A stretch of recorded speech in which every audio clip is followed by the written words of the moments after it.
I'm Mac, and anyone who might be watching episode 71. So today I was with my friend Chris at the Palm Springs Pride Parade, and we walked with the California Teachers Association. It was such an amazing day. Everyone was so accepting. I was dressed as a unicorn, and it was awesome. But I got very hot after walking, I think, 3.7 miles. So I came home and changed. This shirt is cool because the color changes. And I got it on our trip to Maui when I was with your mom and dad and all your aunts and your grandpa.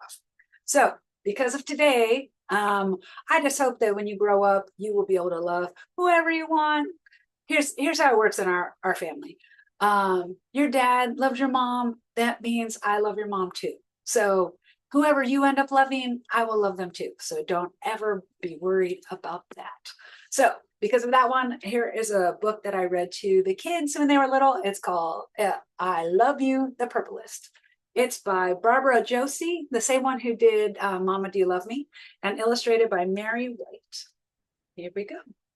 I'll try to read this one this way so you can see the pictures, but there are a lot of words. So hopefully I'll be able to do it. It says, early in the evening, the brothers and their mama finished supper in the sturdy red cabin and set out to fish. So far, so good. It says, the lake slowed its thrashing to a soft, even beat. The mosquitoes dipped low into the water and the water bugs skittered on top. The moon glowed on one side of the lake while the sun shimmered on the other. This was a time when fishing was best. Max exploded from the cabin, twirling the shovel in front of him. Mama came next, and then Julian. Julian shut the cabin door tightly to keep it safe from burglars and bears.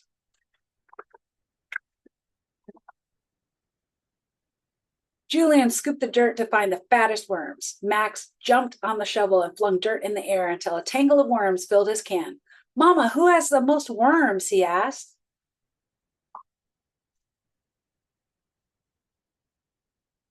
Look at him. Mama smiled. Max, your can is full of the liveliest worms, and Julian, your can has the juiciest.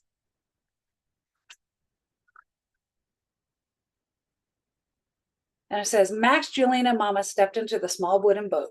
Julian took one oar and Max took the other. Julian planted his blue boots wide and took deep, even strokes.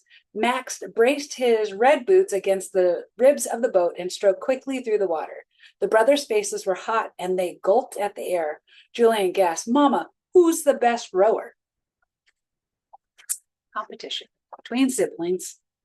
Mama's eyes grew soft. Why, Julian, you took the deepest strokes, and Max, your strokes were fastest. The three finished until stars sprinkled the sky and the water turned dark as night. In the end, Mama caught one fish, Julian caught one fish, and Max caught three.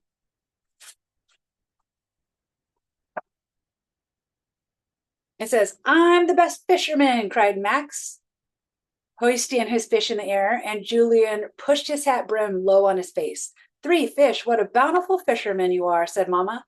And Julian, you are the cleverest. Your fish hid in the weeds, but there we go. But you waited. When your bobber jerked in the water, you kept your pole high and you reeled in a fine fat fish.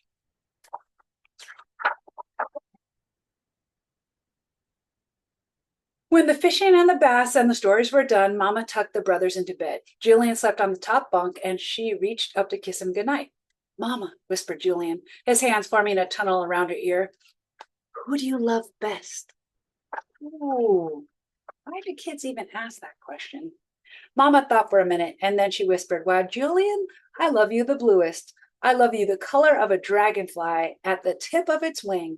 I love you the color of a cave in its deepest hidden part, where grizzly bears and bats curl up until night. The mist of a mountain and a splash of a waterfall and the hush of a whisper.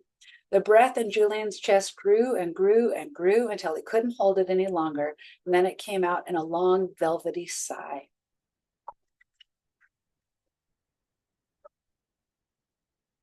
Mama crouched low to the bunk where Max slept. Max wriggled his finger for Mama to come close. He whispered, Mama, who do you love best? These kids. My Max, I love you the reddest. I love you the color of the sky before it blazes into night. I love you the color of a leopard's eyes when it prowls through the jungle, and the color of a campfire at the edge of the flame. A wide open hug, the swirl of a magic cape, the thunder of a shout. The smile on Max's face grew and grew until his cheeks couldn't hold it in. Then it came out in a big thundery laugh.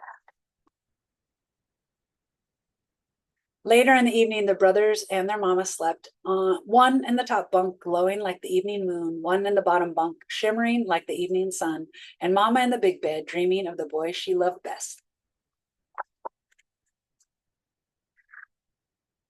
The end.